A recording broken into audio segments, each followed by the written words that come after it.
ఈ చేతగాని కూటమి ప్రభుత్వానికి రాజకీయాలే ముఖ్యమైనాయి. పాలన గాలికి వదిలేశారు.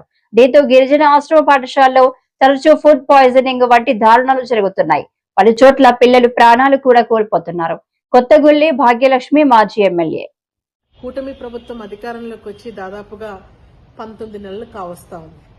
డే 1 నుంచి ఈ రోజు వరకు చూసుకుంటే రోజు రోజుకి కూడా గిరిజన ఆశ్రమ పాఠశాలలో జరుగుతున్నటువంటి ఫుడ్ పాయిజన్ కేసెస్ వరుసగా మనం చూసుకోగలిగితే వసతులు కల్పించటంలో ఈ కూటమి ప్రభుత్వం పూర్తిగా గిరిజన విద్యార్థుల మీద వివక్ష చూపిస్తూ ఈరోజు వసతులు కల్పించటంలో నిర్లక్ష్యం చేస్తుందనే అంశాన్ని మనందరం కూడా గమనించాలి. ఎందుకంటే కొన్ని నెలల కిందట కురుపంలో జరిగినటువంటి ఇన్సిడెంట్ మనందరికీ తెలుసు. రాష్ట్ర వ్యాప్తంగా కూడా ఆ ఇష్యూ చాలా సీరియస్ అయ్యింది. అదేవిధంగా అదే ఇష్యూని ఢిల్లీ స్థాయిలో కూడా వెళ్ళి అక్కడ ఉన్నటువంటి హ్యూమన్ రైట్స్ కమిషన్ కానివ్వండి, అదేవిధంగా ట్రైబల్ కమిషన్ కూడా మేము వెళ్ళి కలవటం జరిగింది. ఏదైతే ఆశ్రమ పాఠశాలల్లో కురుపం నియోజకవర్గానికి సంబంధించి ఫుడ్ పాయిజన్ కేసెస్ ఏదైతే జరిగిందో దాంట్లో 2 పిల్లలు చనిపోవటం జరిగింది. తర్వాత అల్లూరి సీతారామరాజు జిల్లాకు సంబంధించి జీకే వీధి మండలం జరెల పంచాయతీలో కూడా బాయ్స్ ఆశ్రమ పాఠశాలల్లో ఇదే రకమైనటువంటి ఫుడ్ పాయిజన్ జరిగి చాలా మంది పిల్లలు అస్వస్థతకు గురై హాస్పిటలైజ్ అవ్వడం అనేది మనందరం కూడా చూసాం. దాని తర్వాత పాడేరు నియోజకవర్గం కొయ్యూరు మండలంలో కూడా గర్ల్స్ ఆశ్రమ పాఠశాలల్లో కూడా ఇదే రకమైనటువంటి ఫుడ్ పాయిజన్ అయ్యి అక్కడ ఉన్నటువంటి ప్రాపర్గా శానిటేషన్ లేకపోవడం వల్ల ఆ డ్రింకింగ్ వాటర్ అంతా కూడా మొత్తం కంటామినేట్ అయ్యి ఆ వాటర్ ఆహారం తీసుకోవడం వల్ల ఆడపిల్లలందరికీ చాలా మంది ఆడపిల్లలు దాదాపుగా 50 మంది పైగా ఆడపిల్లలు అస్వస్థతకు గురై హాస్పిటల్ పాలైనటువంటి సందర్భాలు మనం చూసాం.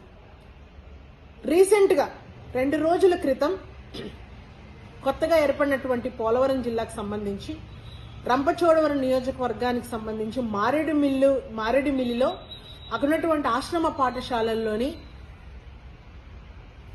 సరైనటువంటి ఆహారం అందించకపోవడం వల్ల ఫుడ్ పాయిజన్ అయ్యి ఉడకనటువంటి ఆహారం తీసుకోవడం వల్ల పాడైపోయినటువంటి ఆహారాన్ని తీసుకోవడం వల్ల దాదాపుగా 100 మంది పిల్లల పైగా అస్వస్థతకు గురై హాస్పిటల్ పాలవడం అనేది మనందరం కూడా చూసాం. సో ఈ రకమైనటువంటి డేటా మనం చూసుకోగలిగితే పూర్తి స్థాయిలో గిరిజన సంక్షేమం, అదేవిధంగా ఈరోజు ఈ ప్రభుత్వం గిరిజనుల పట్ల ఏదైతే వివక్ష అయితే చూపిస్తా ఉందో కళ్ళ కట్టినట్టు ఈరోజు మనకు కనిపిస్తా ఉంది.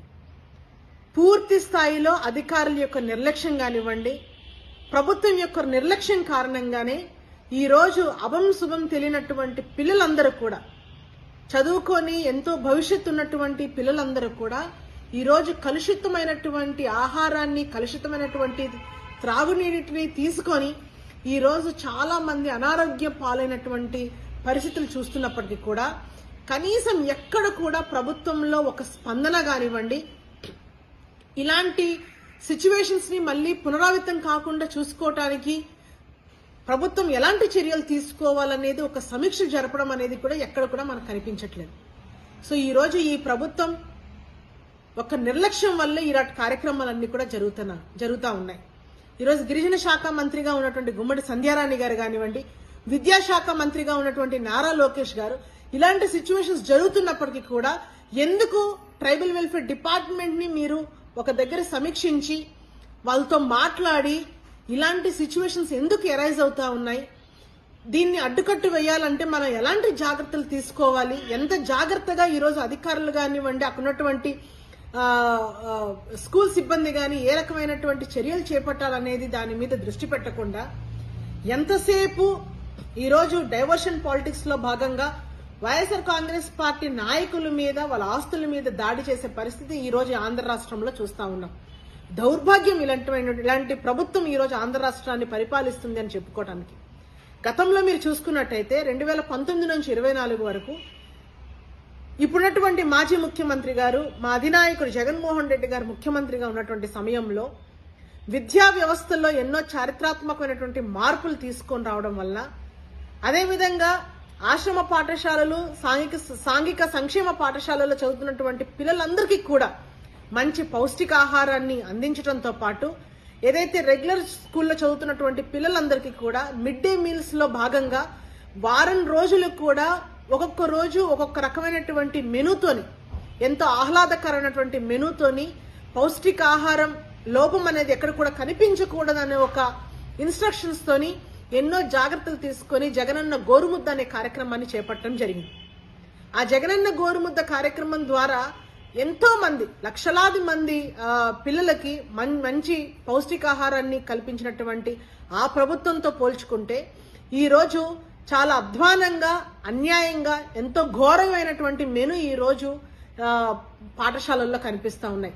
అంటే ఎక్కడ కూడా పిల్లల యొక్క బాగోగులు కానివ్వండి, అదేవిధంగా వాళ్ళకి ఒక మంచి ఆహారాన్ని వాళ్ళకి అందించాలి, ఆహ్లాదకరమైనటువంటి వాతావరణంలో పిల్లలకి చదువులు చెప్పించాలి అనే ఒక ఆలోచన అనేది ఈ ప్రభుత్వానికి లేకపోవడం అనేది చాలా చాలా దురదృష్టకరం. ఇప్పటికైనా ఈ ప్రభుత్వంలో ఉన్నటువంటి నాయకులు కళ్ళు తెరుచుకొని, ఈ రోజు వరకు కూడా కళ్ళు మూసుకొని పరిపాలన చేస్తా ఉన్నారు.